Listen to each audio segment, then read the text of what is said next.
Hello and welcome to Maggie Mumbles. My name is Maggie, and on this channel I sometimes mumble about the things that are interesting me right now and how they relate to witchcraft, spirituality, and personal development. So I was going through some previous videos that I did in the past a long time ago, and I did a series called the Enwitching Challenge, and it was 30 days of videos and lessons, and I actually started it after Samhain, so it was each of the days in basically November as like a way to reset after the new year, the witch's new year, which is Samhain. But I couldn't find any of those videos, or just a few sprinklings, because like I said, it was a long time ago, and through changing computers and, you know, running out of space on the hard drives and all these different things, I lost them. And so while that is a bummer, I did think that it was a really good opportunity to revisit them, the ideas that I had. I mean, it wasn't that long ago. It was like 3 years ago, I think. Maybe, oh, it was a pretty long time ago. I think it was actually 2016. So yeah, it was, you know, over 5 years ago. And so I have changed, and some of my beliefs have changed. I do still have all of the scripts, I just don't have the videos anymore. So I was going to go through and, you know, read through the scripts, talk about what I was thinking back then, if things have changed, how things have changed, and so we'll see how it goes. But before we get into that, make sure that you like this video and you are subscribed and that you hit the bell so that you're notified each time a new video comes out, especially because this is going to be a series, so each of the lessons kind of build on each other. And without further ado, let's get into it. Okay, editing Maggie here. I did find the intro videos, so I'm going to insert them into the pre-recorded video that I already made, so it might be a little disjointed. If that happens, then I apologize. I'm gonna do my best to make it make sense, but I also wanted to have these original videos in here. So anyway, also sorry, I just got out of the shower, so okay, see you later, bye-bye. Okay, so the very first video in this Enwitching Challenge series was about setting intentions, specifically setting an intention for the challenge. As I mentioned before, Samhain is considered the witch's new year if you follow the Wheel of the Year, which was developed by the religion of Wicca. And a lot of modern witches who maybe don't consider themselves to be Wiccan also follow the Wheel of the Year. So what I said back then was that I developed the themes and the lessons for the challenge with the idea that there was an element of renewal and resolution, and so there's a big focus on introspection and self-exploration throughout the 30 days of the challenge. So I just found the intro that I did for this Enwitching Challenge, so I'm going to share that with you now as well. It's very, very cute, but it kind of goes through what this was all about, what I was doing, and what I hoped everyone would get from taking the challenge. It applies also to everyone who's watching this YouTube video. Everyone who's watching this, I hope that you take this opportunity to reflect on your beliefs, think about things that you might not have before, and so here is the intro. Welcome to the Mumbles and Things Enwitching Challenge. Throughout the month of November, you will be presented with daily prompts in the form of video or text posts.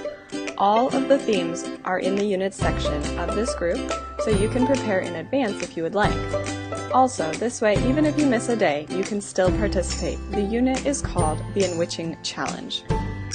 Some days I might answer the questions on a personal level, what my answer is. Some days we'll have lessons where I will share new information about the topic. But my hope is that each of these themes gets you thinking about your practice in ways you may not have considered yet. You can answer the daily prompts in any way that you are comfortable with. You can write a post, you can make a video, you can share a picture that represents your answer. Just find a way to respond in whatever method you choose. And I will be keeping track of your responses and participation in the form of comments and new posts, but not likes, not reactions. So be sure to use the hashtag #enwitching when you post, because the top 3 participants will win a gift certificate for $25 to use in the Mumbles and Things shop or academy. I can't wait to see your enwitched responses.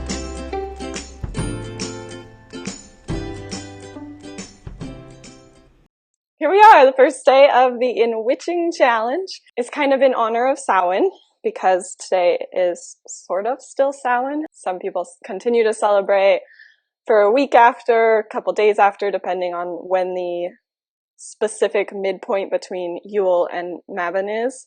Samhain is considered the witch's new year, so I thought that this would be a good time to talk about resolution type things. As I was thinking of different themes and ideas that I wanted to talk about during this month of November for this challenge, I was thinking about, well, what does a new year mean? And usually people make New Year's resolutions, like at the 1st of January, at the beginning of the Gregorian calendar. That's kind of what people do, making commitments to themselves, making a promise of renewal. So that's a lot of what we're going to be doing. That's kind of the underlying theme of the whole challenge, is looking at the witchcraft world in ways that maybe we haven't looked at it before.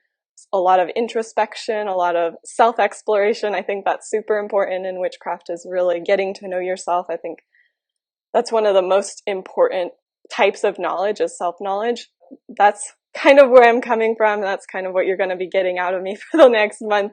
I did this in my Facebook group before I archived that group. That just became too much to manage, so I archived my Facebook group. But before I did that, that's where I did this challenge. And basically how it worked was that I was presenting sort of a daily prompt in the form of the video, and a text post as well, which I'm not sure if I have that still, but I'll look through my files and see what I have.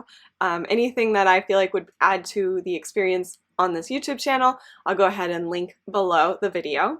But every day there will be a new theme, a new daily prompt. I'm working on making them all in video form. I think that we all have different ways of learning, so each day we'll have hopefully, if I have enough time to complete everything I'm working on right now, there'll be a video for people who are visual and auditory learners, but also a worksheet.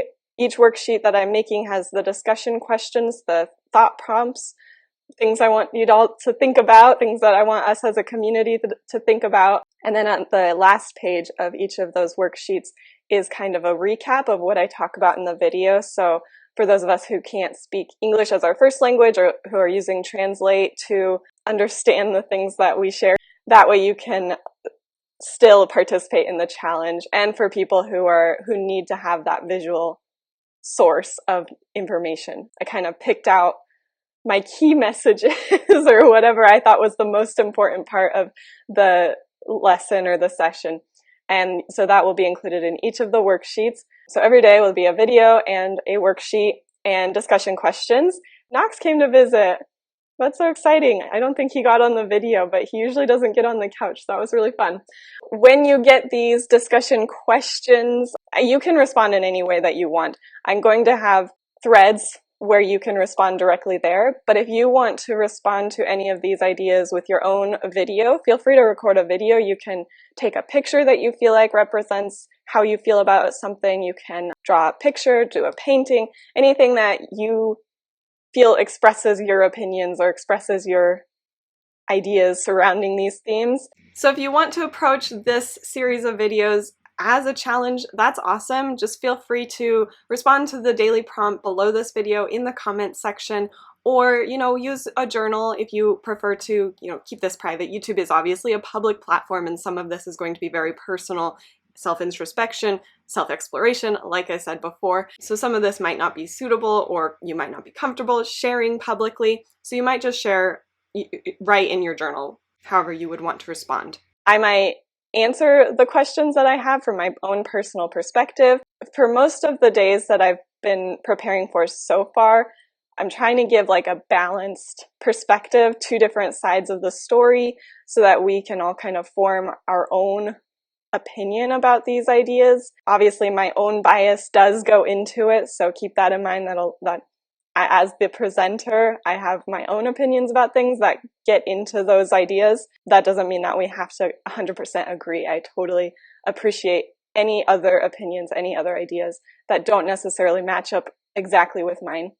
But my hope is that we all sort of think about things that we maybe haven't. If we're experienced in witchcraft, we might not have thought about some of these ideas before, or haven't for a while. And if you're new to witchcraft, it might be something that you hadn't considered yet. So they're kind of on the edge themes, ideas that are maybe a little bit uncomfortable in some ways and a little bit beyond the usual things we think about with witchcraft. That's all for what's happening, what I have to describe this challenge. I really can't wait to see what you all respond and your enwitched responses. Do you get it? Because it's a pun about enriching your life. Okay. Just wanted to make sure we were all on the same page about this pun. So that's the intro of the challenge, but I also want to have a thought prompt for today, which is all about intentions. I started the challenge and I'm going to do this again. We're going to talk about intention. And that is because I feel like it's really important that before setting out on any activity, engaging in any new venture, to set an intention for that. I think that's really at the heart of witchcraft, is deciding what the reason is. What is the purpose for doing the thing? I think that's really important also for practicing witchcraft. What is even the reason that you want to practice witchcraft? Why are you going to put in the energy, the time, the effort, and in some cases even your money into doing this thing? I talk about intentions a lot in most of my videos. There's always an aspect of different types of magic where your intention is really the most important thing. And so today I want you to create an intention for your witchcraft practice.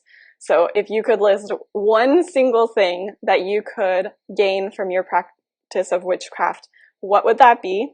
And I have several other discussion questions as well in the worksheet. But basically, what is your main purpose for practicing witchcraft? And by doing this, you are setting your intention. You're setting your intention for your practice and for this 30-day challenge, what you want out of this challenge as well, which might be different from your witchcraft practice, what you intend to get out of this challenge versus what you intend to get out of your practice. And that's okay. But just set your intention as we go forward, because it's the most important part of your magic and it's the most important part of this challenge. And so I posed the question, if you could list one thing that you hope to gain from practicing witchcraft, what would it be? What is your main purpose for practicing witchcraft? And to set an intention for the challenge. So for me, what I talked about for my own intention in this challenge, I really shared my story. So I'm going to kind of talk about, I have my notes here, like I said. I'm going to read what I had written in my notes, and it wasn't necessarily the exact way that I had presented it back then, but what I wrote down is very close to obviously what I was thinking at the time. So I'll read it, and then if there's anything I want to add to it or change about what I wrote, then I'll add that there. So I'm going to talk a little bit about my experience starting out with witchcraft and all of that. I don't want to be redundant because I have talked about this before in the past, but in case you haven't heard it before, I'm going to go through it a little bit again. When I started practicing, I was thinking back on it, what was my intention? And I actually did a challenge sort of like this, a witchcraft challenge. And this was one of the first things that they asked about, was to figure out what you want out of witchcraft. Why are you drawn to it? Knox is back. Like, this Knox. He hates it when I do that. Okay, so I wanted to get a better understanding of myself. And I actually wrote this down, and I'm so glad that I did, because I'm able to look back on all of these things that I did at the very beginning of my practice and reflect on it and see how things have changed. That's also kind of what I'm hoping to get out of this challenge, is for you all to have that. Even if you've been practicing for a long time, for you all to have that chance to have some documentation of where you started or where you were at this point in your life, and you can start to think about if you've changed or anything like that. But I really wanted to understand myself better. When I first started practicing witchcraft, my main hope, what I wanted to gain, was a better understanding of myself. And that's true. Obviously, that's why I started. I was familiar with things like the law of attraction, which is one of the themes in this challenge as well. My introduction to the law of attraction was most people, through The Secret by Rhonda Byrne. And if you're not familiar with the law of attraction, there'll be a whole section on it later. I was already fairly familiar with the law of attraction, specifically how it is presented in Secret by Rhonda Byrne. So that was my first introduction into witchcraft. My roommate at the time, had introduced it to me, and she was utilizing the law of attraction to help her, because we were kind of in the same stage of life. We were early 20s, just out of college, just moved to a new town, trying to figure out what we wanted to do with our life. We were both single, we both were unemployed. And so it was a good way to help us both, make a vision board and figure out what we wanted, what things were really important, what we wanted to pursue. This law of attraction, it just didn't really fulfill all of my wants and needs of what I needed from my life. I enjoyed it. I enjoyed the manifesting and creating my life. I enjoyed that idea, and it pushed me down the path of researching more and learning more about spirituality and witchcraft. But this practice, manifesting using the law of attraction, didn't satisfy me. And that's also true. I was not fully engrossed by it. I felt like it was I just felt like I needed more. There's something, now looking back on it, I can understand why I wasn't fully immersed in the law of attraction. And that is because at least now, I probably didn't know at the time, because I was definitely like a love and light type of witch right at the beginning of my practice. Now looking back, I imagine that I knew on like a intuitive inside level that the law of attraction was this toxic positivity. And I didn't know those words back then. I didn't know about spiritual bypassing and like faking it through hardships, faking happy and pretending there's nothing wrong. Because at the time, it was really scary too. Not having a job, just being the two of us kind of alone in the world, not really knowing we didn't have any other friends, we didn't know anybody, we didn't really know what was going on. So looking back on it, I can see how it was kind of like a fake happy until you make it. Obviously, we were happy in our own way, but there was this fear that I think I pretended didn't exist, that everything was going to be okay. There's this definition that I love, you might have seen it used before, that witchcraft is a science and art and a spiritual practice. And I love that. I think it's really nice because those are three things that I really enjoy, and witchcraft brings them all together in this really nice package, I guess. There's this beautiful side, this artistic side of the natural world. There's the scientific aspect, or in some cases a little bit of pseudoscience, but a lot of it having to do with psychology and things like that. And so I really enjoyed that. And then the spiritual side, which humans are spiritual creatures. I believe that we all have, whether we see it as spirituality or not, we all have this need for some sort of connection. And I see it as spirituality, and some people see it in the form of their faith or their religion, or some people do not have necessarily the word spirituality connected to it, but I think that humans are spiritual beings, and witchcraft really embodied all three of these ideas of spirituality and the artistic side and the science side. But later on, I researched deeper into other spiritual practices, and I started learning more about witchcraft, and I discovered the definition: witchcraft is a science and art and a spiritual practice, which at the time I felt like really embodied everything I wanted in my life. And I do think that that's still true. I still use that definition, that it's a science and art and a spiritual practice. Now it's interesting because it's the type of science that is, the reason that I like the definition of it being a science, I'll go through each of them. The science aspect is the procedure. Science as like a study, like biology or physics or all of those things where you're trying to prove a theory. That applies to witchcraft as well, that there's a procedure of doing a thing, observing how it works, and then adjusting, and then trying again. So there's this procedure of steps that you do, and you make changes if you feel like you've observed something that needed a change. Or you solve the problem, or you figured it out, and then you move on to the next experiment. So that's the science aspect of witchcraft. It's also an art because there is this really beautiful aesthetic. I think that's a lot of what people are attracted to witchcraft about, is just like the beauty of it. the tools, the crystals, the herbs. It's aesthetically pleasing. So that's the, you know, the art part of it. And there's an artistry to conducting a ritual as well. And then it's also a spiritual practice. And in that way, I feel like it's bridging the gap between the physical and the spiritual realms through an understanding that there is more than just our physical experience and what we can do with our physical bodies. There's something beyond that. And that's my personal belief, that it's okay if not everyone has that same belief. You can still be a witch and not really be a spiritual person. But for me, I enjoyed those three aspects of witchcraft. It kind of brings all of those things together. And then I go on. And as I was learning more about witchcraft, I really got pulled in. I think that's common for a lot of us, that you start learning about it and you just fall in and you can't get out. It helped me create this creative outlet, Witchcraft did, to practice what's called the law of attraction. And it keeps me interested in practicing the law of attraction and keeps me interested in creating my life.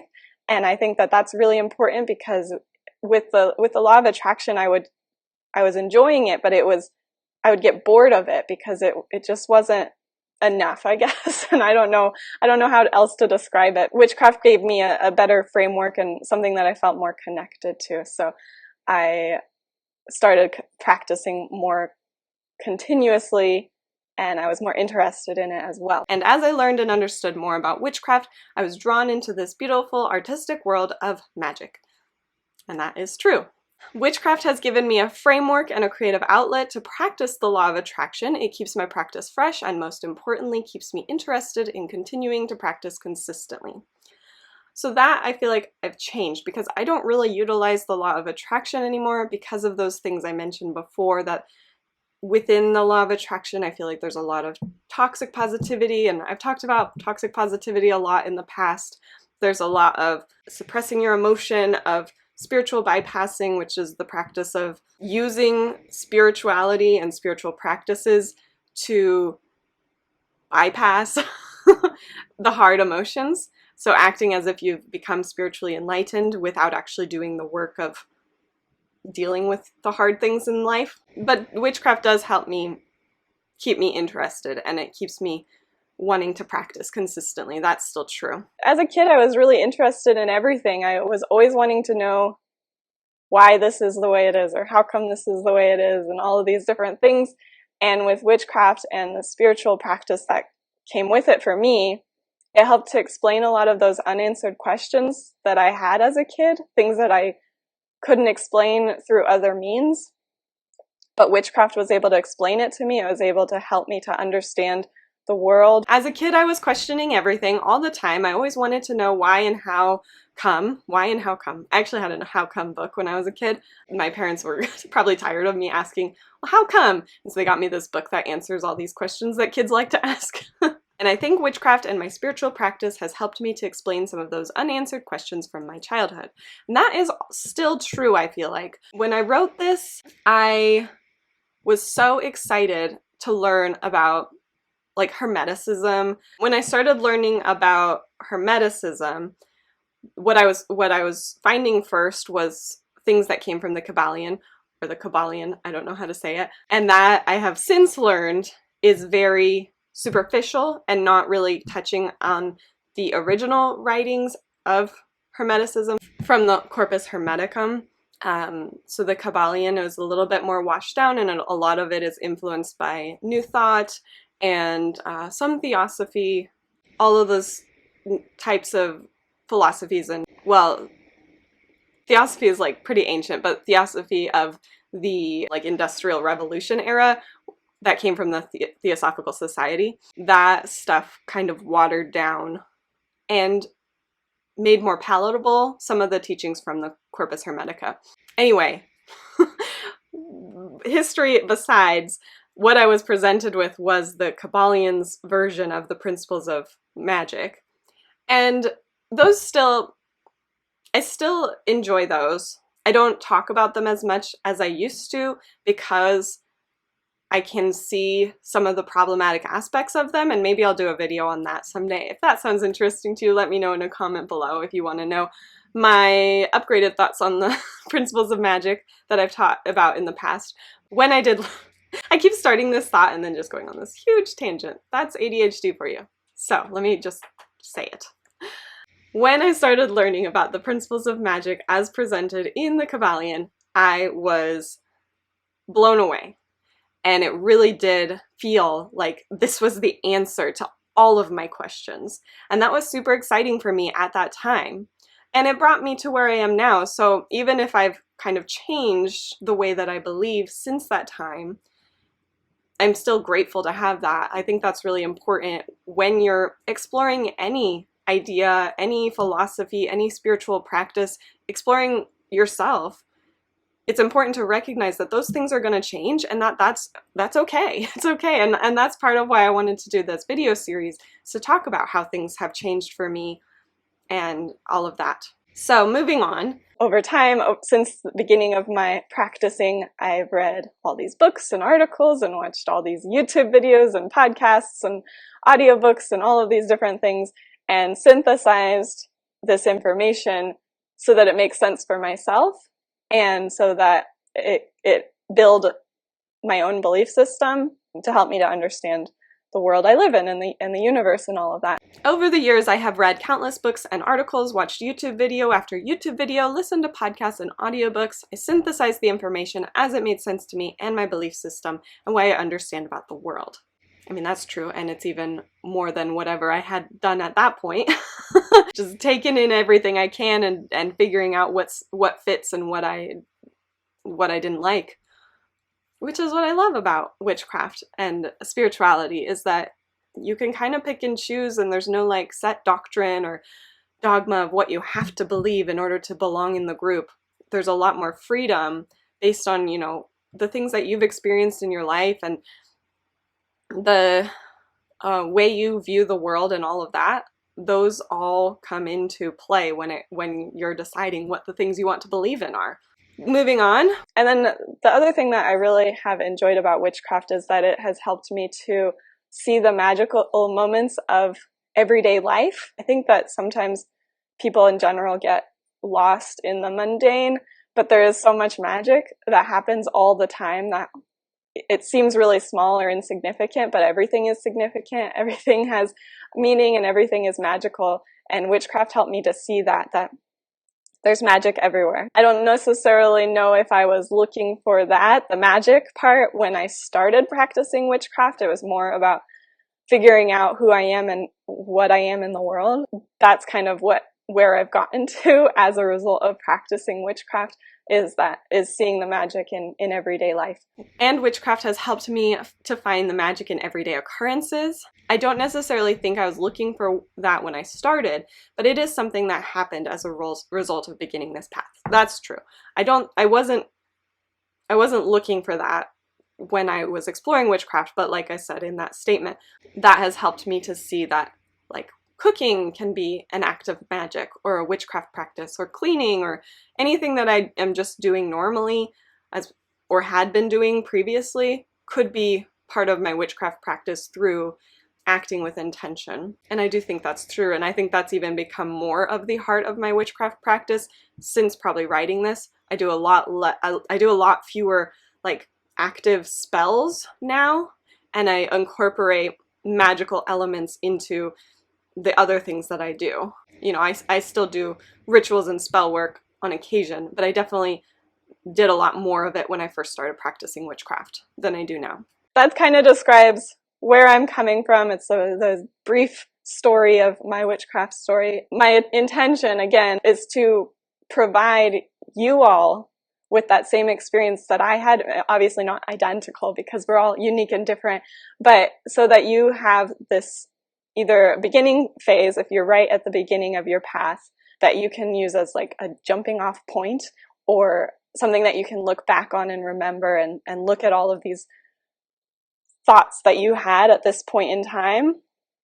And later on, hopefully you can come back and look at it and see how or if you have changed because of doing this magical work and because of your witchcraft practice. So I definitely think I've tailored these sessions more towards the newbie witch, but I think you can still get something out of it if you're an experienced witch, especially if you need to reconnect after a period of hiatus, or if you feel like you've strayed away from your path or you're a little bit lost and need something to help guide you back to what you believe in and what your ideas are and all of these things that make you you. I do think that it's more tailored towards a newer witch, but I think anyone can learn from it. So then I kind of go and talk a little bit more about the challenge and what I was kind of hoping for the challenge. I'll talk about that for these videos. My hope for these videos is that it can be something that might jumpstart. If you're very new to witchcraft, you can look at these videos and have some things to think about, places to investigate what you believe in based on the things that I am presenting. And also for those of you who are watching who have been practicing for a long time, giving yourself a chance to reflect and maybe see how your beliefs have changed the way mine have. So I am really excited to see what you share. Okay, I love you guys. I'm gonna go off live and I will talk to you later. Bye! Before I leave you, my hope is that you will set an intention for your witchcraft practice, like I said at the beginning. And if you don't know what that word means, maybe I should have said this at the beginning. Basically, an intention is any sort of statement that you make about what you want from the thing that you're doing. So when it comes to a spell that you're casting, it's the desired outcome. And I think it's important to be kind of descriptive and to communicate what you mean clearly about what you want, what that desired outcome is.